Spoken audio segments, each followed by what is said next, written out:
Welcome back to the Making a Multi-Million-Dollar Med Spa podcast, where we have real conversations about what it takes to run a successful business. Thank you for joining us as we share our day-to-day successes and, even more importantly, failures and mistakes. Listen in as we host some of our peers, colleagues, and other experts in the field. We hope you enjoyed today's episode. Today I'm talking with Meredith Keller, nurse practitioner at AesthetiCare and trainer with Mint Aesthetics. Meredith graduated from college with a communications and marketing degree, but after entering the workforce, she knew it wasn't for her. She transitioned to nursing, which paved the way for her introduction to aesthetics. After 6 years with AesthetiCare, after going back to school and raising 2 boys at the same time, Meredith now shares her expertise through training at Mint as a nurse practitioner.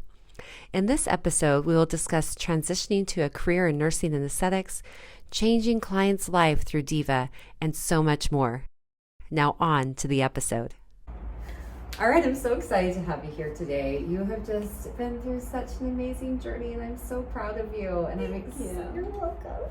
I'm just excited for you to share just a little bit about your journey before we get started, and then I'll go into some other questions for you. But first of all, I have Meredith here with me today, and she is one of our rock star team members at AesthetiCare, and she's been on quite the journey over the past couple of years. So maybe just start with how we found you, and then from there, kind of what were you doing before you started with AesthetiCare, and why did you make the decision for aesthetics? Let's start with that.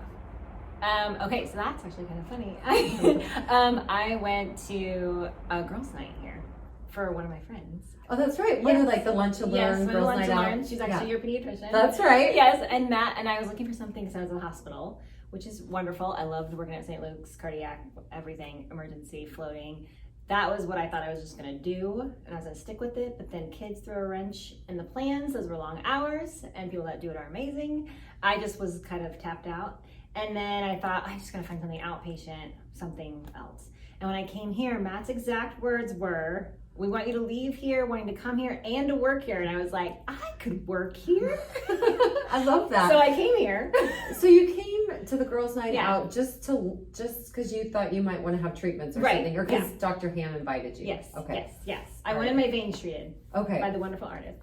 And so I was like, I want to get my veins treated and I want to get Botox. So I came in, and then when I talked to Ardith, I said, "Are you guys ever hiring nurses?" And she said, "No, never.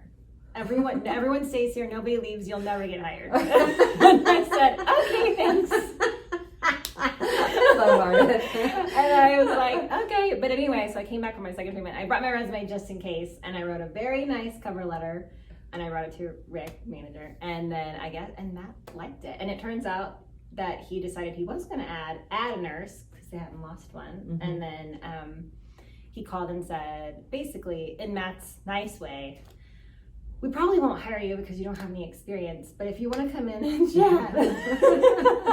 So I did, and I guess he liked me. So then he talked about my experience and why I wanted to go into aesthetics, and then I didn't think that's what I wanted to do. But then after I learned more about it, there's just so much more with aesthetics, as far as just it's not just plastic surgery and people wanting Botox. It's lasers, and there's so much more that goes into it. There's so many things you can do, just helping people in a different way. And after I did a lot of research about it and talked a lot with Matt, and then realized as a nurse I can do not just injections but lasers, things like that. And then when I started, it was amazing because then we brought on things like the Diva and Sulfina, which I could use a little bit more of my medical background for, which I loved. Yeah.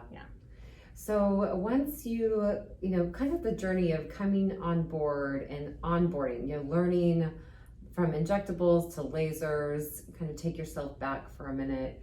Was it exciting? Was it overwhelming? Was it how did you feel during that time compared to what you were doing before? Well, I thought, I worked in a lot of different places at St. Luke's and cardiac, neuro. I was like, surely I could do Botox. That's not can't be that hard. But then as I started, even the first, I thought, and it was a little bit more challenging than I thought it was going to be. And especially the first, I was a little overwhelmed on the first BBL training.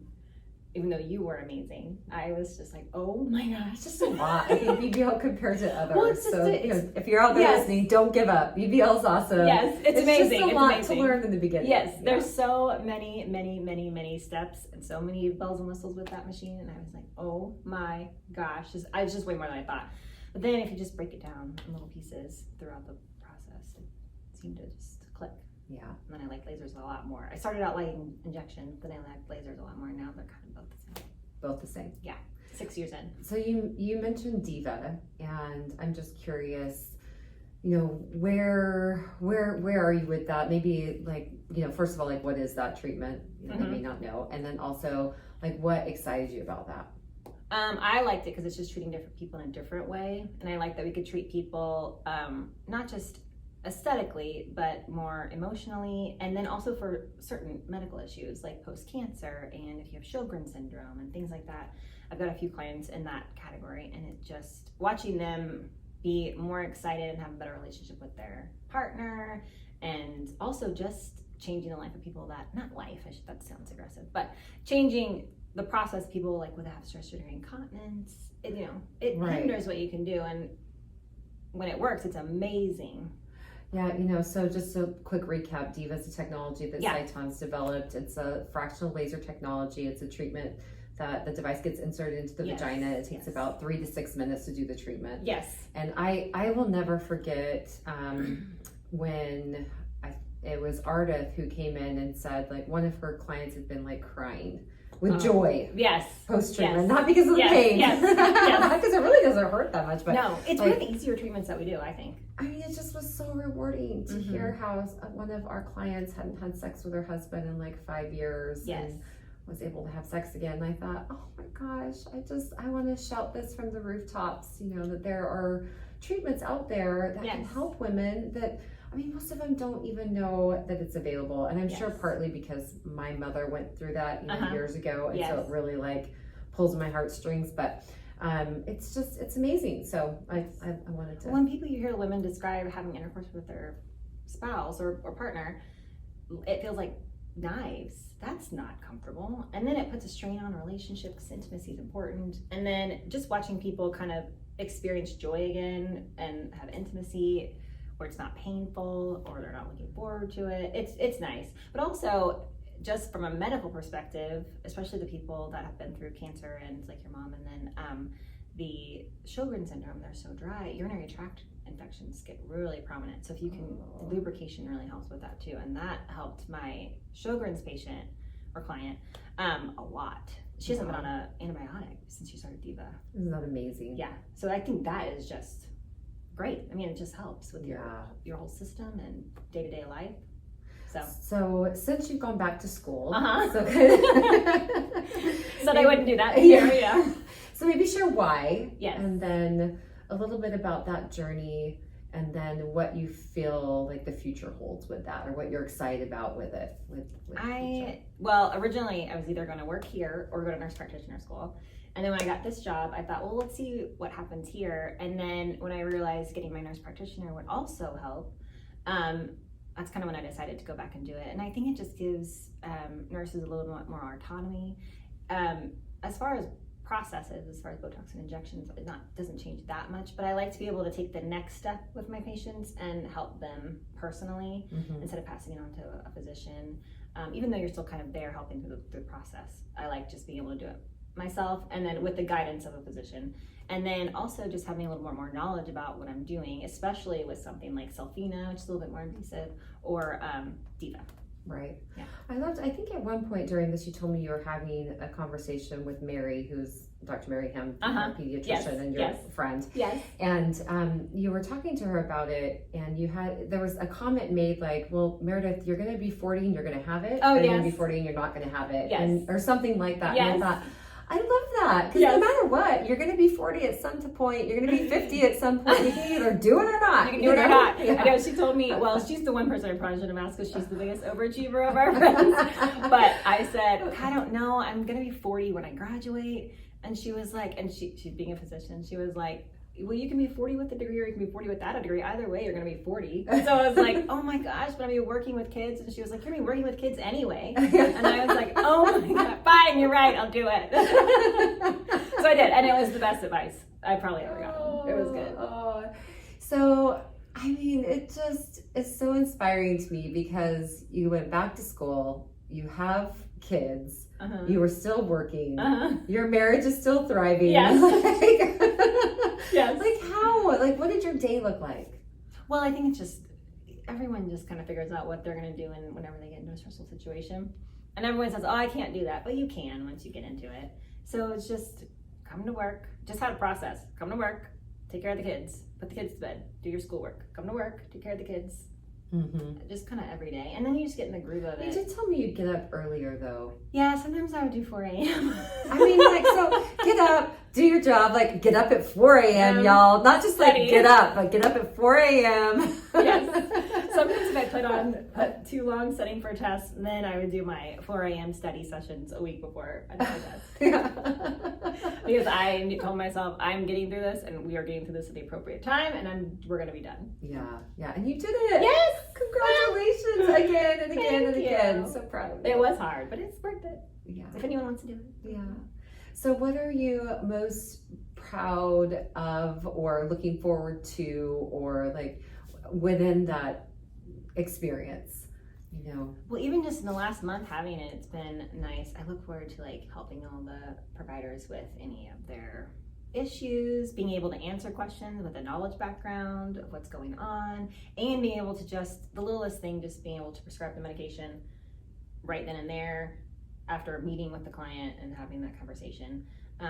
So just nice. Really help. It just helps to like speed the process along. Yes. And I just love science and medicine, and so it's nice to just learn more about it. And when something comes up I don't know about, then research it, talk to the doctor, and move forward, so I get to learn something new every time. So what's been one of the most difficult situations, whether it was a case or a customer, client relationship or school or balance? Like what has been one of like your learning moments? And I don't want to say difficult, but kind of difficult, but also like growth or learning moments. Oh gosh, that's a hard one. Well, I think they've had a lot of little things. Well, growth, just being able to time manage, because that's not been I haven't been bad at it, but it's not been a strength of mine my whole life. I mean, it's certainly, so I think maybe you just have seen that in the wrong light, because watching you go through all this, I think that is certainly one of your strengths. So I think that maybe realizing that you failed it. Yes. Maybe realizing, I can't do that.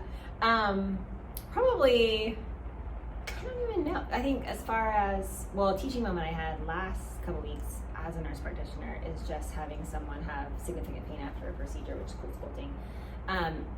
And talking to the doctor, working through it together, and just finding the process for something. And it turned out to be something completely unrelated to cool sculpting.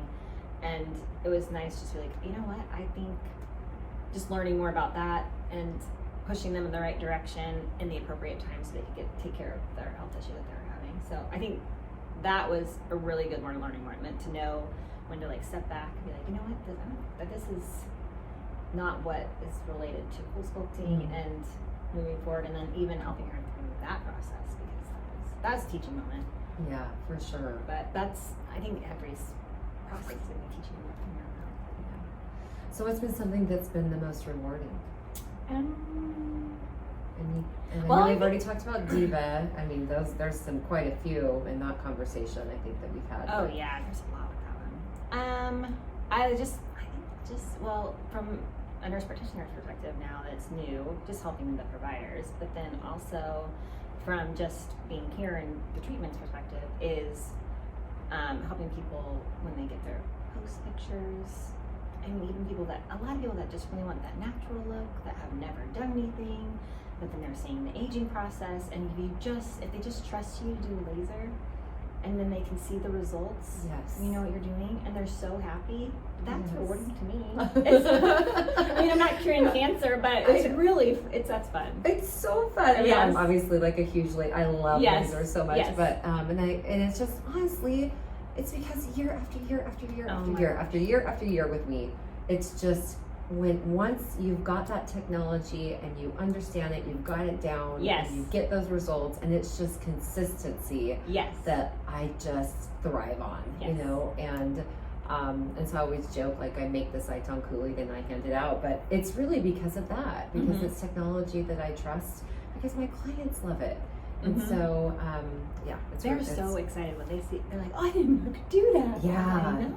Yeah, in such a short period of time. Treat 2 treatments, 3 treatments, sometimes even 1 treatment. Yes. I hate to say yes. that, No. but even still, you know, yes.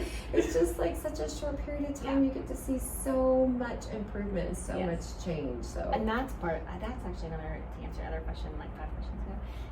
One of the things I learned the most from being here is being, I've never been a salesperson, so I'm not very good at that, but just being very direct with people and being very clear and using more of the education route, mm-hmm. that has helped me so much over the last few years, and I think that's why I've been getting more consistent results and things like that. I think that has been just talking to the client and being very direct. So I love this conversation because you're one of our top providers, week after week, month after month, and yet you don't like to sell. I'm not a seller. I can't sell anything. But I love that because I also don't like to sell it. You know, it's not about sales to me either. Yes. And I have found, like, probably too why I love the education piece so much is because it gives me that confidence. And then I say, this is going to work for this person, and it might range a little bit, mm-hmm. but you know they're going to yes. see X, Y, or Z, yes. whether it's the downtime that they're going to see, the experience they're going to go through, the results they're going to get. And those treatments are the ones that give me so much confidence that it's hard not to talk about it. Yes. And so it's like not selling. It's just talking about what you're passionate about because you've seen it work over and over again. Yes. Yes. Yeah. It's not having the client talk you into the cheapest route as a person that's yes. doing the treatment, right. but the one that works. I think I've gotten a lot more confident being like, that's not gonna work. Yeah. We need to do this. Let's save the money for what's gonna work and come back to me. Yes. And that has been, once I started doing that, night and day. Yeah, and I have to put in a little commercial because the e-courses are out there. There you go. And I have to because, like, I mean, yes. I know that I'm developing them, but I think that they're so amazing. And I was watching this course yesterday, and it was just on overall education and about paying for speed. Like, pay to get you there faster. Yes. Instead of waiting a year or 5 years or 10 years to learn how to do a BBL Halo combination appropriately so you get amazing results. Like, just pay to learn how to do it now. Yes. Whether it's with us or someone else, I don't care. But like, it's for both of us, I can tell it's that the education piece, the training piece, the seeing it, then believing it, and then it comes easy. Yes. So yes. I have to share it, I have to say it. Okay, so then I'm curious just overall in your life because I see you as a mother, and I see and feel the relationship that you have with your husband, and just how you are such a leader at work, and like, what drives you in life? Like, what brings this passion out? Like, what do you think about? Like, what are your kind of goals and vision and dreams, and like, what really drives all that? You said these are going to be easy questions. I'm sorry. I mean, you make it look so easy. I mean, it's like.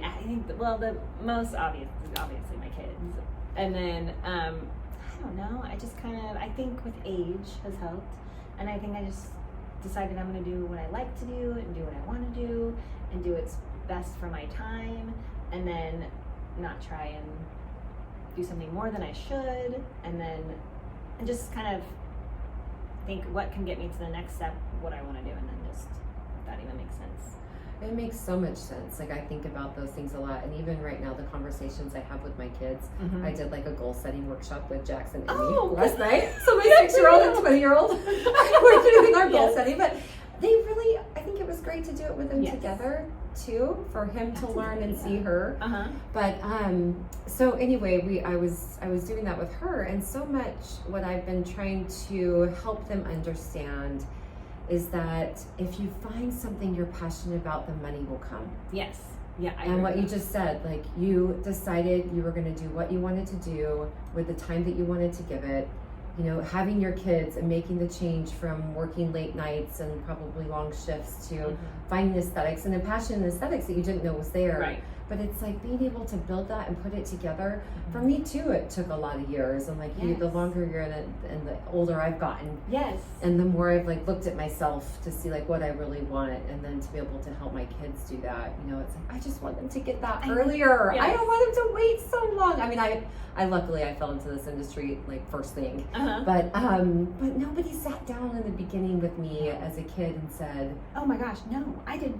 I majored in communications and marketing, and then I sat down at my first job. Well, mainly because I didn't want to leave K-State to go to KU for nursing school. But I was don't tell Matt that. I know. not a KU person. I mean, KU is wonderful. I was ready to. I said, I want to love college, and then I sat down at one of my first jobs as a marketing person / promotions person, and I thought, this is terrible. I do this forever. And then I just reevaluated everything and then went to nursing school, which is probably the biggest change. And I loved it. It was really hard, but I loved it. And then now as I've aged, it's nice to just not. Did you have a mentor, someone that said, why don't you look at the medical world instead? Like what took you from communication to nursing? Well, my mom is in the medical field, and she always told me I should be a nurse. And of course, she's my mom, so I didn't want to listen to her because she doesn't know anything. Turns out she knows everything. You figure that out when you're like 25. So if I had listened to her earlier, I would have had a longer career in nursing. But I mean, I changed career path in like 24, so it wasn't too short after K-State. But and then my mom. And then when I was working in promotions, I went to a health event. It was like, I think Shawnee Mission at the time, and now it's called Advent, put on a women's health event. And just listening to women talk about their health struggles and what they're doing to achieve it and how important it was to them and the nurses that helped them. I thought, you know what, that sounds a little bit more rewarding. And then I think it was a few months later, I applied for nursing school. So cool to hear people's stories and like so much you've done, you know, like you've gone through so much to get where you are, but it's just like all the I don't recommend doing it at 40. If you can do it earlier, that's good. But it's still works out. It's fine. Why not? Yeah. I mean, I think so many times too we think about retirement being at like the age our parents thought about retirement, but for me, I look at retirement as much later. Like I don't feel myself retiring until much later in life because I want to be healthy. I mean, forever. Yes. You know, I mean, I know. But it's I think we're gonna live longer. We can be healthier longer. That there's so much more now that we have access to than my parents did, and so it's nice to find. It's a dream to find something that you love and you can make money doing. But I think that it can be done. Everybody can do that if they really want to. And I think it's different now too because you can incorporate your job with your life and have a little bit more balance, and then continue the things that you like to do when you figure that out around the age of 40. And then you just keep going, even though you're like you can retire, comfortably or whatever. But you just for your brain and your body, you can just keep doing the things that you want to do and just nitpick. Yeah, because I think originally it was work 8 to 5 and then you retire at 65. Yeah. And then you just sit at home, which I can't do. I am not going to do that. No. I've never been built for that. Nope. Yeah. So you're gonna be stuck with me for a minute. Me too. Yes. Best answer ever over here. Okay, so just one more question. We'll finish up. But like, any advice you'd give your past self? Like whether it's a 20-year-old or 30-year-old self, or anything you think back on? I think, when I decided to switch careers completely from a bachelor's of arts in marketing to nursing school, and then also this same process, nursing school to nurse practitioner school, and moving into aesthetics, is I don't think there's a problem pulling the trigger. I think I waited. I applied to nursing school, and then I thought about it, and then I waited another year, and then I applied again, and then I thought, should I do this? I'm too old. And that was when I was 25, which I wasn't too old to do that. I wish I would have just said, just do it. Just do it. You know what? It's either going to work out or it's not. Either way, you're not liking where you are, so. Yeah. Just do it faster. I have to give you some props, though, because you pulled the trigger. Yes, I did. A lot of people will wait 5, 10, 15, 20 their entire life and not pull the trigger. Yes. So good job. Thank you. Yeah. I did it. Yeah. Well, Mary told me I'm going to be 40 with the without a degree. So you might as well do it. It's like, oh, you're right. But all along the way you did it. Yes. It is one of those things, though. And I think sometimes when I'm thinking about pulling a trigger, I think as I've gotten older, I've done it quicker. Quicker, yeah. And I've failed Yes. more at some of the things, but then again, it's one of those things I'm like, who cares? At least I did it. Yeah. And I learned from it. And now next time I'm going to pull the trigger faster. Yeah. And now I can take what I learned and move it into that. And so it's like, Well, even if you fail at the things that you can still get to where you want faster. It's like, well, that didn't work. Let's move on. So true. Yeah. Isn't that so true? I think when you're in your 20s, you're scared of it not working. And then I guess as you age, you're just like, well, I guess I'll just keep going. Yeah. I'm going to have to keep going in one going direction. anyway. Yeah, one direction or another. Oh, well, Meredith, I am so glad you came to that girls' night out. I am too. I didn't think I'd leave with possibly wanting a job, but yes, it was amazing. Amazing how the world works out and how energy brings people together and how you saw something and thought, why not? And went for it. And I appreciate Matt saying something to me and taking a little risk. I so appreciate him. We talk about it all the time. We are so grateful you're here. So thank you, and thank you for doing this podcast and sharing, because there's so many providers and just people out there that are even maybe thinking about just getting into aesthetics period, and to hear your story, it's just so powerful. So thank you. Thank you. Thanks for listening to today's episode. We would love it if you left a review to help other providers and clinics find us. Also, if you want more information about anything we discussed in this episode, check out our show notes. Until next time, this has been the Making a Multi-Million-Dollar Med Spa podcast.